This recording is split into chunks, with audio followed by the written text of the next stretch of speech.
For this episode of How Not to Sail, I hung out on the boat with filmmaker and How Not to Sailor Barry Walton, director of the award-winning documentary Reaching Reality, which is about, well, this. This is a story about three good friends, Dan, Dennis, and myself. A dream of sailing down the Pacific for 3 months in a really small boat.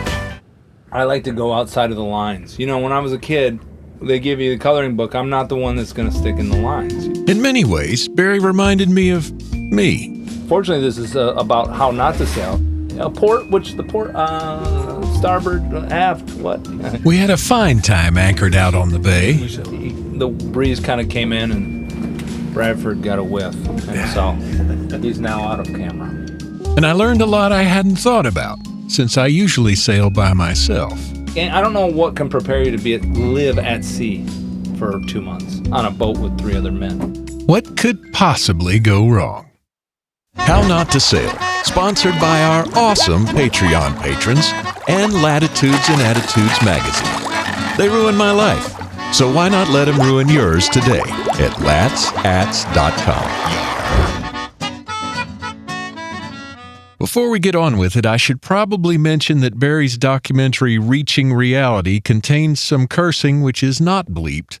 Potentially more disturbing to some How Not to Sailors, there is a scene in what is part 4 on the YouTube version, where in the Baja Peninsula some dogs get run over by a truck. Maybe equally disturbing is that Barry thinks that's a metaphor for his relationship at the time, but that's a whole nother matter.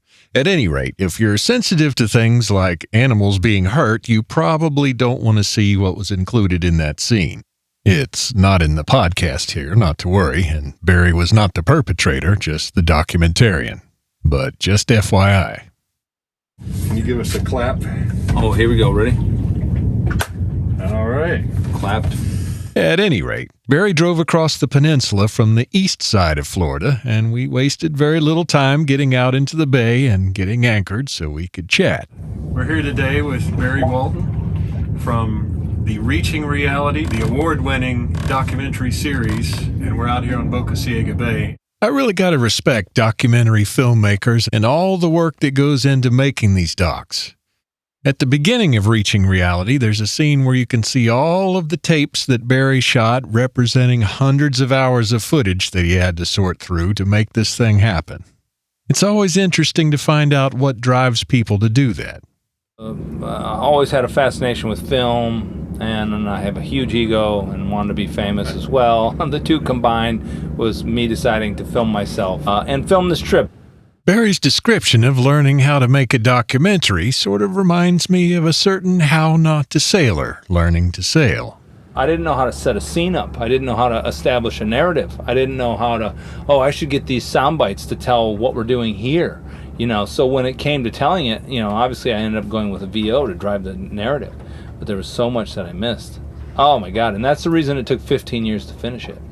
I feel your pain, Barry, as probably do most How Not to Sailors waiting for this episode to come out. If we're lucky, though, we might even have a video version including footage of our chat. Just go to HowNotToSail.com/23 to check on that and so many other things. But I digress. Like one of my other favorite podcasts, Barry Walton and his friends went from surfers to sailors. 3 friends with common interests, but very different personalities. Dan is Napoleon, Dennis is the Buddha, and I am the electric charge with a bipolar disorder. They had so much fun on their land-based walkabout down the Pacific coasts of Mexico and South America, they decided to take a little sailing trip. 1,200 miles, 7 islands, and a 23-foot sailboat with 3 friends. All packed in there pretty nicely. That's a little more togetherness than I'm used to, but at least they were able to be very frugal with their boat purchase, as Dan explains. The finances of this trip we pulled off, by cruising standards, are miraculous. We bought a boat for $2,200. We didn't know how to sail. We learned to sail. We fixed it up. We put probably $5,000 total over a year and a half into the boat. I asked Barry about the boat. We called it Rhino, and I'm the one who painted the name on the side of it. And Rhino was named Rhino because it had a massive fortress anchor off the front. And it looked like a little rhino. And it was an Islander Bahama 23. Anyone who knows how to sail knows that How Not to Sail in the Pacific is in a 23-foot boat because of scale. After a lot of hard work, they were ready to go. And their mission statement, as Captain Dan sums it up, kind of reminds me of How Not to Sail. We know it's the wrong time of year. We know it's the wrong boat. We know we're not skilled sailors. That's right, Dan. So when we go down, I don't want people saying these guys are idiots. We know we're idiots, so therefore we're not idiots. That's my rationale. That's our... It's what we've got to work with, and the whole idea of this trip is to inspire other people to suicidal actions as well. Now look, don't at me and say, your show's convincing people to go sailing and take risks. Of course it is, but I don't mean big stupid risks. Life is full of risks. You pick the ones that you want to. If you're scared of scratching up your boat, stay at the dock. Of course, it might get scratched up anyway. Also, at this point, my attorney expressly advises me to tell you that I am not advising you to go sailing at any time in any way, shape, or form. Just take up crocheting. In the case of the three friends in Reaching Reality, though, one of them does have some sailing experience. That'd be Dan. So you'd have to add 15 degrees to that. So what we're really heading right now is 105. Barry, however, does manage to have some adventures throughout the film, and I know you'll be shocked to hear that one of those adventures involves the dinghy. I was so happy to have made it back. I was like, that was the dumbest thing I just did. And I could be a dead man out in the Pacific. You'll also be shocked to know that this involves beer. Putting a shout out to you yachties over there. Wondering how you guys are doing tonight. One night, I got off the boat on the dinghy and I rowed over to a boat. We'd like to be joining you on that nice ship over there, having a couple drinks. I had a bet with Dennis. We didn't have any beer on the boat, but those oars would break apart while you're rowing, right? And they would come out of the hooks while you're rowing. So it was like a joke to get anywhere. But I get over to the boat and the guy's chatty. And I'm hitting him up for the beers, and the bet was I got to come back with the beers. So I'm not going to bum off beers and just leave. And the sun's going down, it's getting dark, and the wind starts to pick up. And I'm starting to get blown out to sea. And the wind is pushing me the opposite direction of where I'm rowing. And all I could see was the kerosene lantern coming out of one of the windows. Because it took me 45 minutes to row back. I had to row a quarter mile. And the guys were worrying about me because, one, I was there for a long time. But two, now it was dark and I'm not back. But all's well that ends well. Unfortunately, we had a couple beers, which made it all worthwhile. Anything for a beer. All's well that ends beverage. Yeah. Despite Barry's semi-preppy attire today, I get the sense he could be a wild card at times. I like to go outside of the lines. When I was a kid, they give you a coloring book. I'm not the one that's going to stick in the lines, I'm sure Barry is neither the first nor the last How Not to Sailor we've met that feels that way. Sailing is a life of living outside of the lines, right? There's no lines out there, You pick a line, and then if the wind changes, you better change with it, Right. Barry says he tried to color inside the lines for a while, but it just wasn't working. My 5 years in the corporate space, it was like, I'm going to this meeting for what? And this means that I'm going to stay an offshore hour because I'm going to sit in this meeting and I should be working. A 1,200-mile, 2-month cruise down the Pacific coast with his two friends, chasing prime surfing spots in a small sailboat, seemed like it might be the perfect antidote. In Dan's kitchen, pulls open a sailing book and he's like, there's a surfing spot here. We can combo two things that we love, sailing and surfing. It was not maybe the right boat for the Pacific, but we weren't complete idiots. And by that I mean, for the most part, we stayed within sight of land. Dan bought the boat online, and when he bought it, had the wrong motor, and the motor was hanging on a transom. Is that transom when they hang out the back and they go up and down? You're not going to sail the Pacific with a motor hanging out the transom. Now, I know a lot of you salty types are probably thinking Barry didn't sound like he had a lot of experience sailing prior to this trip. I mean, I'd owned a boat and never got it prepped to take it out to sea. I lived on it for 18 months and it never left the marina. Right. So I would consider that a failed sailor. That's how not to sail. Right. I never left the marina. Perfect. Not that Barry's time in the marina was boring. And another guy who had this like 52-foot beautiful boat, peak deck. When he took me out on it, he started telling me that he would go out with like a guy that would film porns on it. I always feel like that story is more interesting than maybe it is. It would have been interesting if he said we're going to film a porn on it. He told me in detail. Well, I'll just sidetrack that. There's a lot to be said for marina life, including a handy supply of folks who can tell you what's wrong with your boat. And Joe would come rising out of that boat. He was like a fictional character, and come walking down the dock, and he would just talk in mumbles, you know. And he'd be like, "Oh, those windows, day sailing windows, are just getting knocked in if you get pooped." So we drilled through holes, bolted plywood over the windows, you know. So we had the windows closed when we went around Point Conceptions. We went around Big Sur. We had the windows covered with plywood. That's one hazard prevented. But as any How Not to Sailor knows, there will be more. So we put scuppers in, but the irony was the water, your scuppers are there. The water was coming in the scuppers while we were sailing, because we would fill it with so much food, especially when we left LA and we hit Baja. Because when we hit the Baja, we didn't know what we were running into. So we leave LA, we're down the Baja, and we got all of our food and supplies in the back of the boat, right? And on a decent swell, you got water coming in the scuppers. And it didn't take long before they started to learn how not to sail south in the Pacific. We probably should have charged south faster to warmer weather, but in the north, we just got the kicked out of us, you know. But the one thing that I am proud of is going around Big Sur and Point Conception. And we did that in the winter. And both of those were overnight sails. Big Sur was legit, you know, you got those cliff faces, like there's nowhere to go, and then it's got peaks and valleys underneath that shift your swell.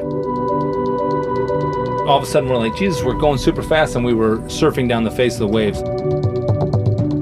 And you can feel it's kind of and the water's kicking up, and I'm like, oh, that's kind of cool. And they're like, no, that's not a good thing, because you get halfway down and the boat turns, you know, and you're like, oh, you know, sailors know. And that was the treacherous section, you know, that was where it was sketchy. That's, you know, that's where the swell gets big, you know, like it's February, it's the biggest time of year. And we had surfboards and we had a ditch bag. I figured we would survive. If it happened during the daytime, you know, I don't know how quick that boat would have went down. It may have gone down quickly, but we reinforced it. We put scuppers, but I'm off track. The conversation was about, I forget the question. Off track's fine. Oh, okay. Obviously, since Barry's here talking with me, he did not drown, and he and the gang had a variety of adventures, both fortunate and unfortunate, which I think is what cruising's about. I was alone at the tiller, and we were kind of near Mag Bay, I think it's called, Magdalena Bay area. And I kind of look over and I see this green thing, and I hear the dolphin, the classic dolphin, you know. When you first see it, you're like, I just saw like something green and glowing go past me. Right. Then a whole pod came, and it was like a light show. What it was like the reverse of what you normally see. So you could see them under the water because they were glowing, and you could see their profile. But when they jumped out of the water, you'd lose them. And then when they hit the water would glow and they would reappear.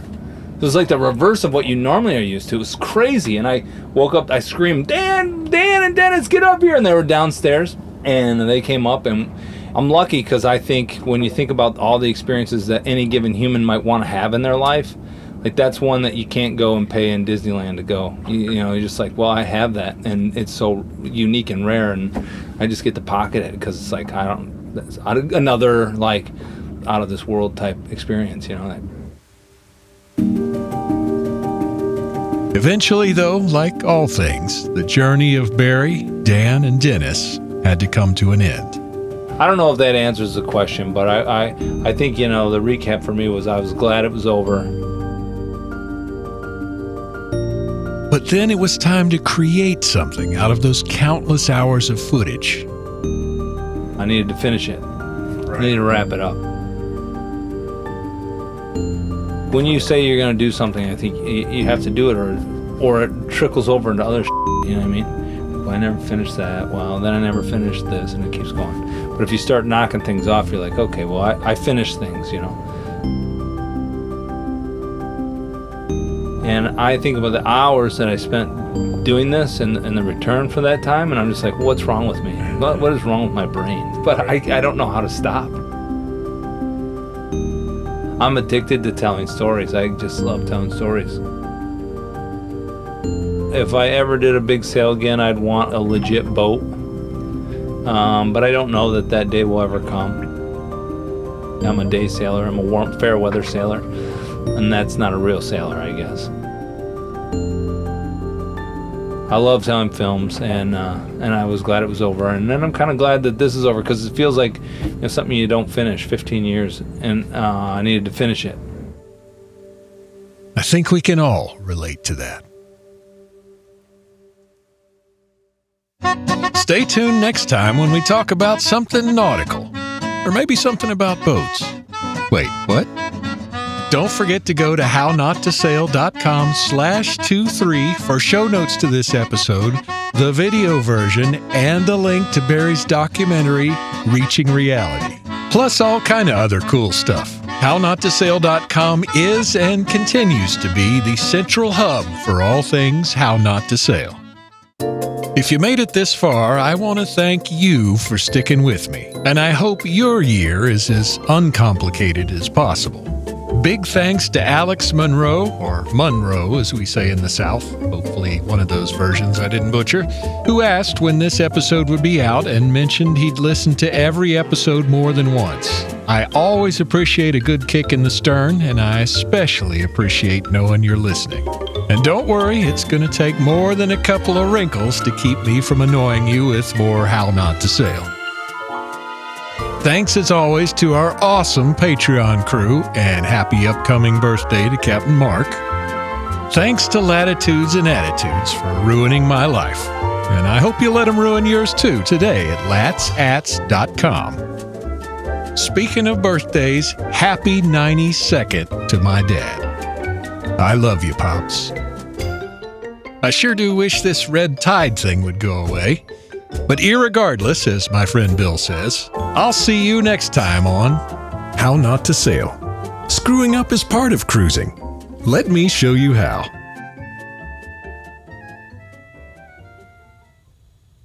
I'll be coming back without a job, without a lot of money, without a place to stay for the most part. And no woman.